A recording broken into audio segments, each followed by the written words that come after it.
Bonjour et bienvenue pour ce nouvel épisode d'On en parle à Taïwan. Vous êtes en compagnie de Valentin Floquet. Ça. Et de Lisa Dufaux. Et cette semaine, donc, dans notre petit talk show, j'aime bien dire que c'est un talk show, on en parle à Taïwan, nous allons traiter de différents sujets concernant l'actualité taïwanaise. Et peut-être qu'on va laisser Sasa nous présenter son sujet d'abord. Oui, alors moi je vais vous parler d'un sujet qui est en lien avec le zodiaque et la natalité. Donc, suspense. D'accord, moi je vais vous parler des fêtes de Noël, de la période de l'Avent à Taïwan. Ok, et moi je vais parler d'un sujet un peu plus triste. On va revenir sur les difficultés qu'ont connues les Mahorais, les habitants de Mayotte, et l'énorme cyclone, le cyclone Chido, et on va parler un petit peu de comment Taïwan utilise en fait les constructions en tôle et pourquoi les constructions en tôle taïwanaises tiennent quand même mieux et quelles sont aussi les solutions qui sont apportées à ce genre de construction ou de lieux pour que les Taïwanais ne soient pas victimes au final trop des gros typhons ou des catastrophes naturelles et quelles sont un peu les solutions annexes en fait de tout ça. On va parler aussi un peu des techniques de fabrication, etc. Voilà pour. J'ai hâte pour de savoir. Mais bon, en attendant, je vous présente mon sujet. Parce que, comme vous le savez, cette année, c'est l'année du Dragon. Du dragon, tout à fait. Et normalement, c'est une année qui est très prisée par les couples taïwanais pour avoir des enfants. Parce que naître sous l'année du zodiaque du dragon, c'est de bon augure. Donc, normalement, l'année du dragon, il y a plus de naissances que les autres années. Mais malheureusement, enfin je sais pas si on peut dire malheureusement, en tout cas c'est vraiment la situation que vous connaissez. Taïwan a l'un des taux de natalité les plus faibles au monde. Et donc cette année, le dragon n'a pas donné de coup de pouce. Donc c'est quelque chose qui a été remarqué par le gouvernement. Donc ce qu'on peut voir notamment dans les statistiques du ministère de l'Intérieur, jusqu'au mois de novembre, il y a seulement eu 122 000 naissances enregistrées depuis le début de l'année. Alors qu'en fait, en l'an 2000, il y a eu 305 000 naissances l'année du dragon. Donc c'est quand même une différence énorme. Et à l'époque, c'était 30 000 de plus que l'année d'avant. Et ensuite, en 2012, l'année du dragon suivante, c'était déjà chuté, ça avait déjà chuté à 229 000, mais c'était quand même plus qu'actuellement. Et donc en fait, en 2024, cette année, on pourrait rentrer dans l'histoire démographique de Taïwan, dans un record en fait. Ce serait la première année sous le signe du dragon qui connaîtrait moins de naissances que l'année du tigre. Parce que normalement, l'année du tigre, c'est pas trop propice aux naissances. Okay. Donc ça note vraiment que la tendance est à la baisse. Sur un même cycle, je suppose, de 12 années zodiacales. Oui, ouais, tout à fait. Et donc, le gouvernement estime que fin décembre cette année, on pourrait quand même atteindre 134 000 naissances. Bon, ça reste à voir. Mais en tout cas, c'est moins que le nombre de naissances l'année dernière, qui était l'année du lapin. Et bien sûr, moins que l'année du tigre, il y a 2 ans, qui était 139 000 naissances. Donc, il n'y a pas eu d'effet dragon, si on peut dire ça comme ça, cette année. Et donc, les principaux facteurs avancés pour expliquer cette baisse de nouveau-nés cette année, c'est bien sûr, comme d'habitude, en fait, la pression économique sur les jeunes ménages, l'inflation, les bas salaires, alors qu'élever un enfant à Taïwan, ça nécessite quand même un budget conséquent.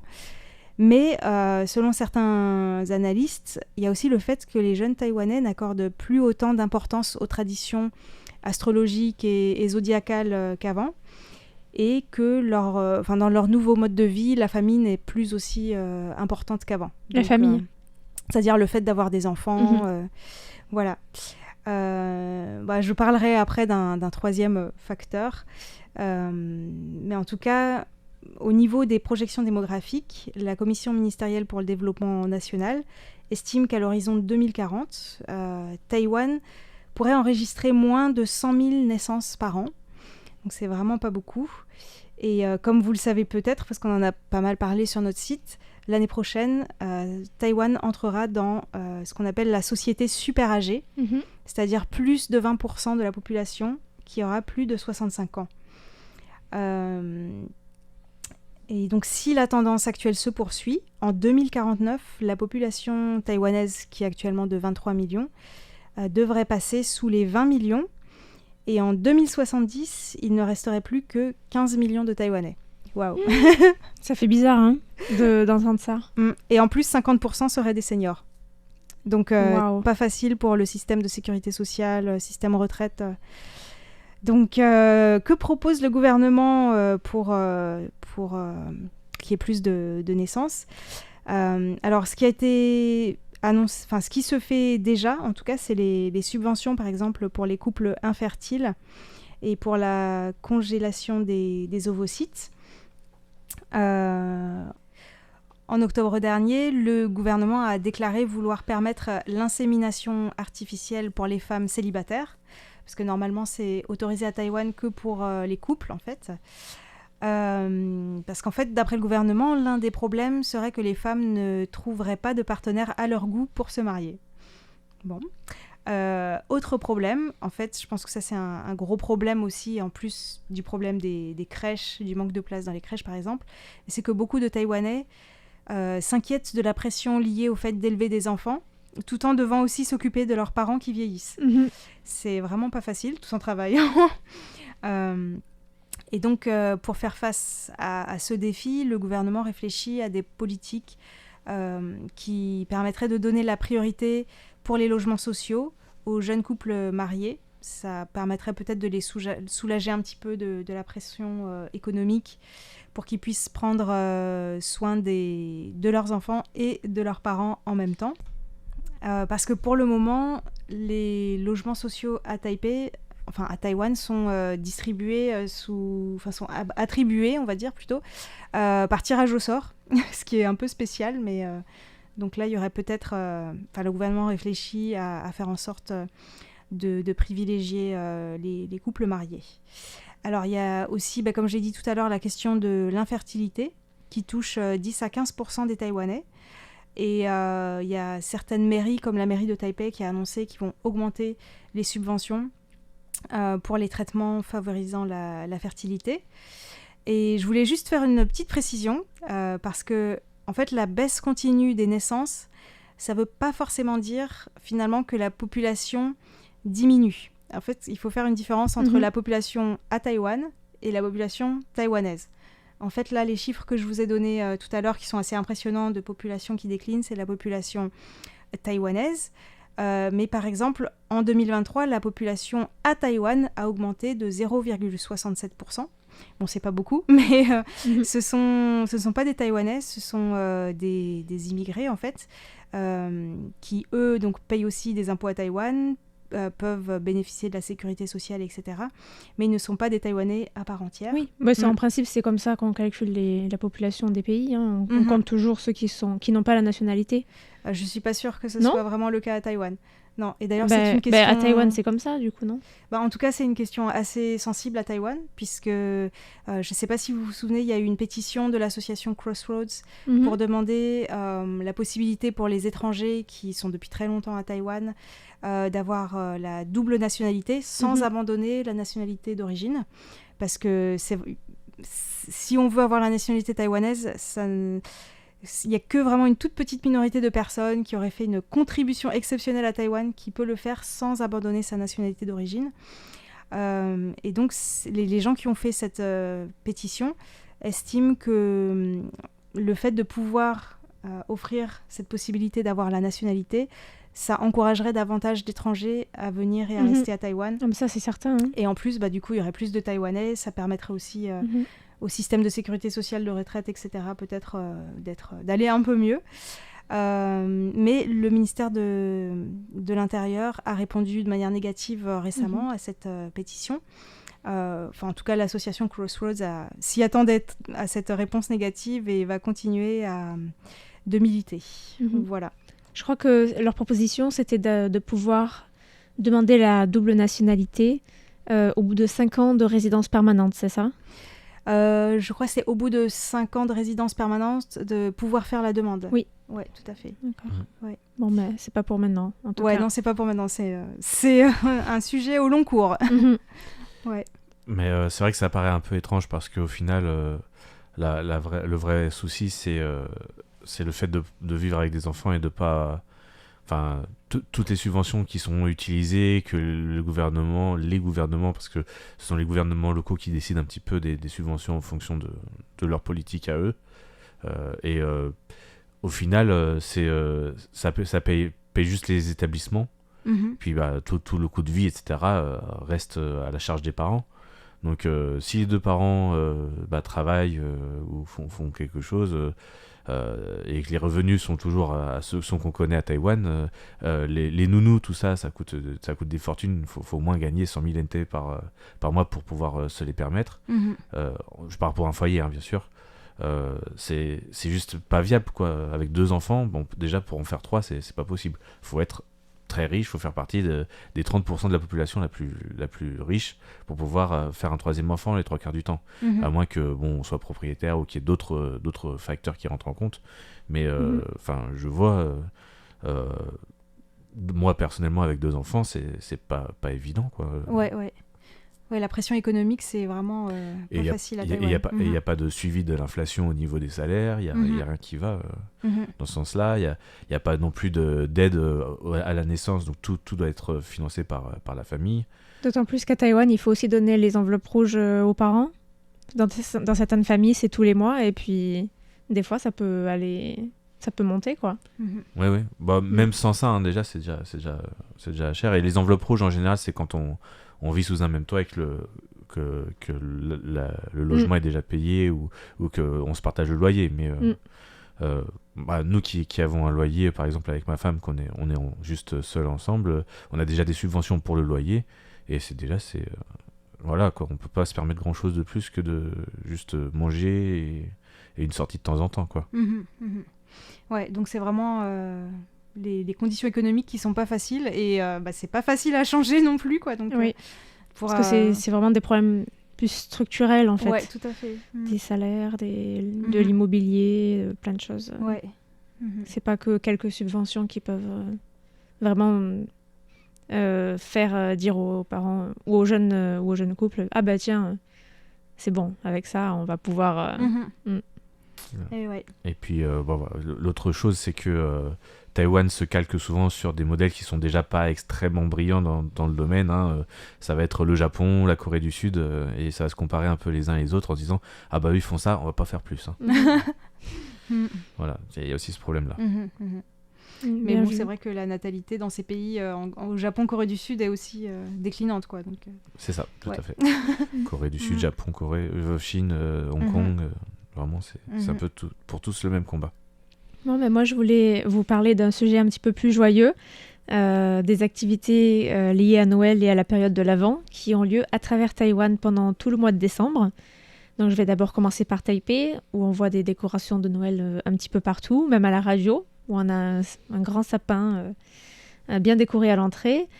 Et il y a aussi un immense sapin de Noël installé dans le hall principal de la gare de Taipei, qui est vraiment très beau. Je ne sais pas si vous l'avez vu. Oui, je l'ai vu en montage à l'époque. Il y a aussi des décorations au pied du sapin qui ont été conçues sur le thème du train. Et il y en a aussi un très grand de 9 mètres de haut au parc forestier de Ta'an, au cœur de la capitale, qui a été inauguré fin novembre. Et enfin aussi, je pense au fameux sapin de Noël qui est installé devant la salle de sport de mon quartier, qui est là, lui, toute l'année. Donc oui, il a une tête, le pauvre. C'est vraiment... Il y a certains endroits qui gardent les trucs bonne année lunaire, et puis joyeux Noël toute l'année. C'est ça. Il fait vraiment pitié, quoi. Mais bon, en tout cas, il y a aussi des décorations un petit peu dans le reste de la ville. Et dans le cadre de la période de l'Avent, il y a 2 zones qui ont été désignées pour accueillir des décorations de Noël et des arbres de Noël. Donc dans le quartier de Gongguan, à côté du parc aquatique de Taipei, et sur la rue Xinshenglu, et aussi à Yongkang, près de la station de métro de Dongmen, qui est un quartier très touristique de Taipei. Voilà, mais en fait, les plus belles décorations de Noël, est-ce que vous savez où elles sont ? À nouveau Taipei, non? Non, à Taipei. Sur ce que j'appelle la coulée verte de Zhongshan. La coulée verte de Zhongshan. Ouais. Qu'est-ce que c'est? La coulée verte, c'est le grand parterre central entre le métro Ah, Zhongshan qui oui. remonte jusqu'à Yuanshan. D'accord. La coulée de béton, c'est ça? Oui, c'est Avec ça. quelques arbres. Et c'est quelques arbres. Ouais. Bien vu ça. Mais enfin, je sais pas, vous avez déjà vu la coulée verte à Paris, mais elle est pas très verte non plus. Hein. Ah ouais, non, j'ai pas vu. Jamais vu non plus. Ah ben non, je voulais parler plutôt des centres commerciaux.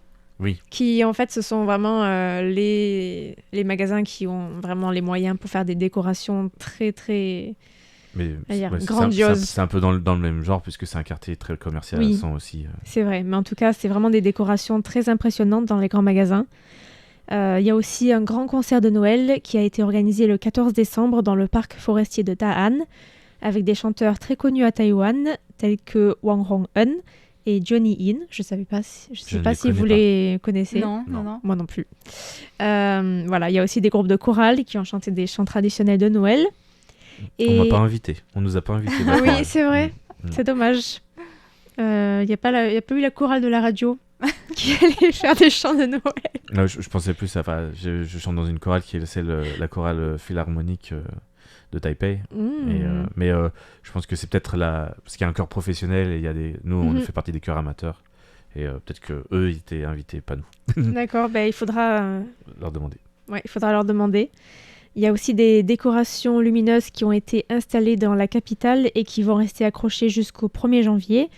Et il y a aussi une activité spéciale organisée par la mairie en collaboration avec 140 magasins de la ville et un tirage au sort auquel tous les clients de ces magasins, qui dépensent au moins 100 $ taïwanais, pourront participer et ils pourront peut-être gagner des prix, un peu comme une tombola, quoi. Il y a des choses à 100 $ taïwanais dans ces magasins? Telle est la question.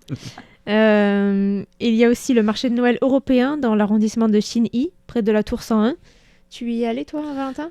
Oui, j'y suis allé pendant le marché de Noël européen. Oui, parce qu'en fait, c'est 4 week-ends. Voilà. Et le dernier week-end, c'est celui-là. Donc, il y a le vendredi de 11h du matin à 21h, le samedi de 11h à 21h et ce dimanche de 11h à 18h.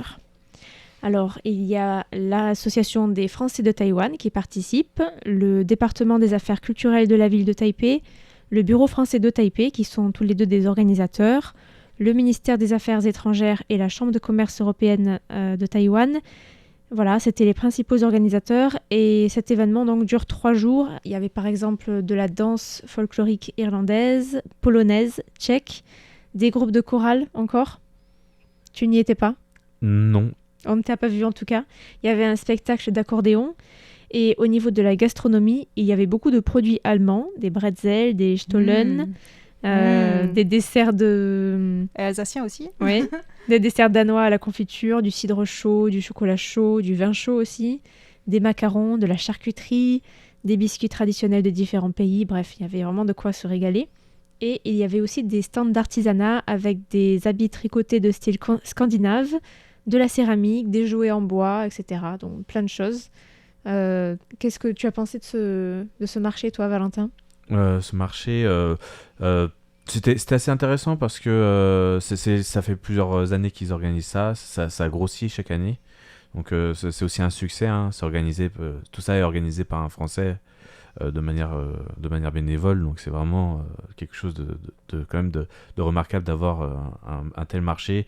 Il y avait aussi beaucoup d'influenceurs sur place, hein, je vais parler de Français surtout, Kou, pour ceux qui connaissent, Bonjour Louis, et aussi une Taïwanaise qui est assez connue dans la langue française qui s'appelle Valentina Panpan, qui fait de la vulgarisation de la langue française de manière un peu amusante sur les réseaux sociaux, TikTok et Instagram notamment. Voilà, donc il y avait aussi cette partie-là qui a attiré beaucoup de monde. Et c'était un des autres points de cet événement, c'est que malgré que ça grossisse chaque année en termes d'organisation et de stand, il y a toujours de plus en plus de monde qui s'y rend. C'est normal et c'est le but. Voilà. Donc on ne peut pas faire grand-chose. Et il y a aussi la ville du Nouveau Taipei qui est chaque année très active dans tout ce qui est décoration et marché de Noël, avec le célèbre marché de Noël de Banqiao, qui a même été classé il y a quelques années parmi les 50 meilleurs marchés de Noël à travers le monde. Ah ouais? Il est immense et incroyable, ce marché. Et c'était d'ailleurs le seul marché de Taïwan à être dans le top 50, avec seulement 3 autres marchés de Noël dans la région Asie, avec le marché Wonderland de Singapour, celui de Roppongi Hills au Japon, et le quartier de Noël en Malaisie. Donc voilà. Et cette année, le marché de Noël de Banqiao propose aussi un marché de Noël allemand qui a eu lieu pendant 3 jours avec des stands de nourriture, des boissons traditionnelles allemandes avec l'incontournable vin chaud et la bière allemande. Et il y avait aussi des commerces qui vendaient des appareils électroménagers de fabrication allemande parce que c'est très célèbre à Taïwan, voilà, les marques allemandes. Et voilà, et les enfants ont aussi pu voir le Père Noël, bien sûr. Mais je trouve que c'est quand même à Taïwan pas vraiment l'esprit de Noël, quoi. C'est l'esprit commerçant de Noël. Oui, c'est C'est ça. pas vraiment l'esprit de Noël comme on peut l'avoir en Europe. Mais bon, c'est normal, c'est des cultures différentes. Il y a peut-être, on trouve peut-être ça dans parmi les Philippins qui habitent à Taïwan. J'imagine qu'ils ont, voilà, que pour eux c'est une fête importante puisqu'il y a une minorité, enfin ils sont plutôt catholiques pour certains. Donc, aux Philippines, le Noël c'est pendant un mois. Ah ouais. Et ce qu'on peut se dire aussi, c'est que justement à propos de ce point culturel et Noël, j'en parlais avec ma femme le matin de cet enregistrement et elle me disait qu'en fait les enfants taïwanais cessaient de croire en moyenne au Père Noël vers 5-6 ans. Parce qu'il n'y a pas tout le narratif, toutes les croyances qui vont autour. Et donc souvent, à partir du moment où ils commencent à questionner les parents n'ont pas non plus la culture nécessaire pour pouvoir continuer à conserver le rêve ou à donner des éléments culturels ou des réponses. Et notamment, par exemple, la question de base, c'est il n'y a pas de cheminée chez nous, comment le Père Noël il rentre dans la maison?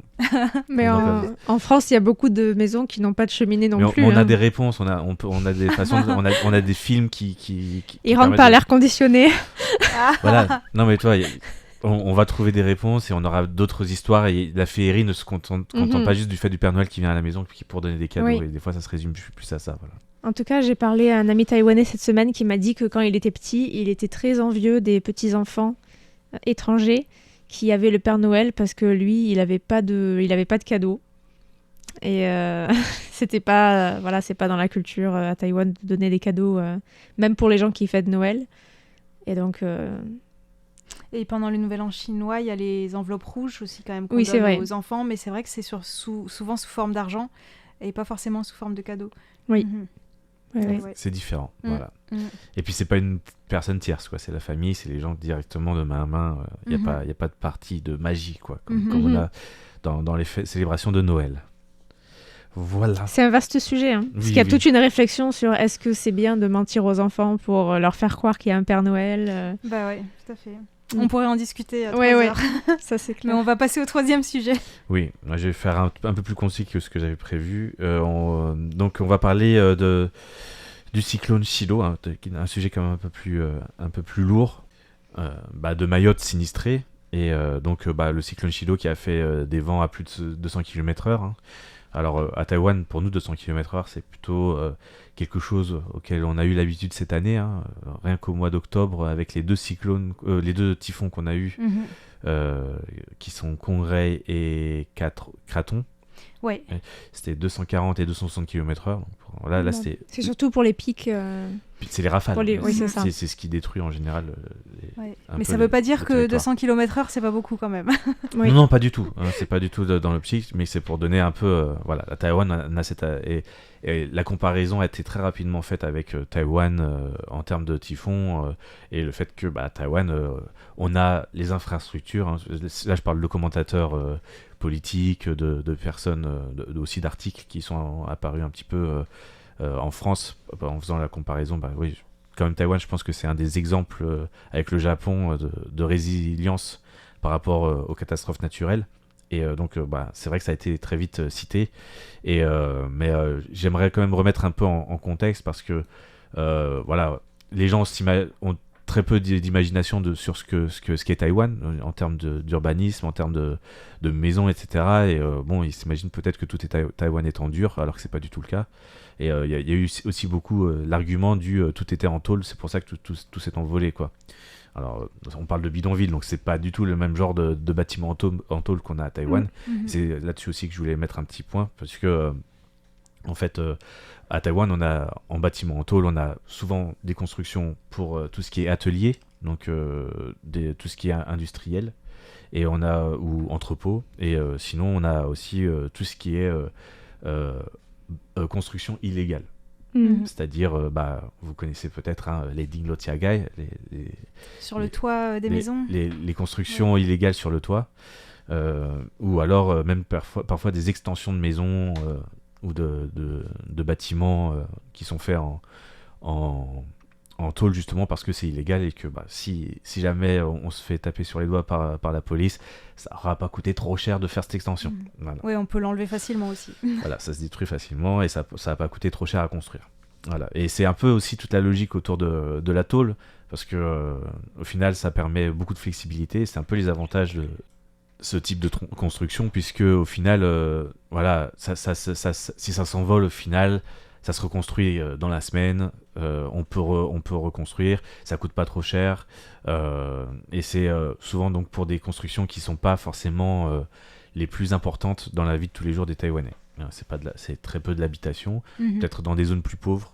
À Taïwan ça existe, mais ça reste quand même une minorité, et cela n'empêche que les Taïwanais, quand ils les construisent, font quand même très attention à la qualité de la construction, et il y a notamment un livre dont je voulais parler, qui parle de ça, et qui parle en fait en général de tous les métiers un peu du métal à Taïwan, et qui se concentre notamment sur un artisan qui en a fait vraiment un art de vie quasiment, le travail de la tôle, le placement des piliers, comment bien agrafer les tôles entre elles, le nettoyage avant de passer l'imperméabilisation, tout ce genre tout le travail autour de ça. Et je trouvais ça très intéressant en fait, de voir qu'en fait il y a quand même un savoir-faire, même sur un outil qui est au final très peu noble, et dont les gens au final s'en moquent un petit peu au final, puisque c'est le truc qui va exploser. Mais c'est quand même important, parce que s'il y a un typhon et que t'as des toits en tôle qui s'envolent, ça peut faire quand même pas mal de dégâts sur son passage, quoi. Tout à fait. On le voit justement avec le cas de Mayotte. Mais voilà, donc Taïwan a ces constructions-là, et voilà, je voulais aussi mettre aussi un point sur le fait que sur des zones sinistrables, Taïwan avait surtout une organisation pour pouvoir permettre aux gens de pouvoir se réfugier dans des lieux plus comment dire, plus safe, plus sûr, voilà. Et ça, c'est un des points qui m'a le plus marqué au niveau de Mayotte, c'est que dans tout Mayotte, il n'y a que 3 gymnases. Alors il y a des écoles, etc., mais il n'y a pas forcément de grands bâtiments qui permettent de faire des lieux de secours comme ça. Des refuges, etc. Problème, ouais. Il y avait aussi l'autre problème, c'était qu'il y avait aussi des lieux où les gens pouvaient aller se réfugier, mais que comme il y a beaucoup d'immigrants illégaux, beaucoup de gens avaient peur de se faire attraper, on va dire, et renvoyer aux Comores ou je sais pas où, s'ils se rendaient dans ces lieux d'accueil. Donc il y avait cette problématique aussi. Ouais. Donc voilà, en tout cas pour 2-3 éléments de comment Taïwan réagit à ce genre de choses, là, le niveau préventif aussi à ce niveau-là, qui n'a pas eu du tout eu lieu à Mayotte, mais on n'est pas du tout sur les mêmes niveaux non plus de préparation ni d'habitude de réponse à ce genre de catastrophe. Tu pourras mettre dans l'article le lien vers le livre ? Oui, tout à fait, pas de souci. Ça m'intéresse. Voilà, nous arrivons déjà à la fin de cette On en parle à Taïwan. Merci à tous d'avoir écouté Radio Taïwan International. Vous étiez en compagnie de Valentin, Lisa et Sasa, qui vous souhaitons un joyeux Noël. Au revoir.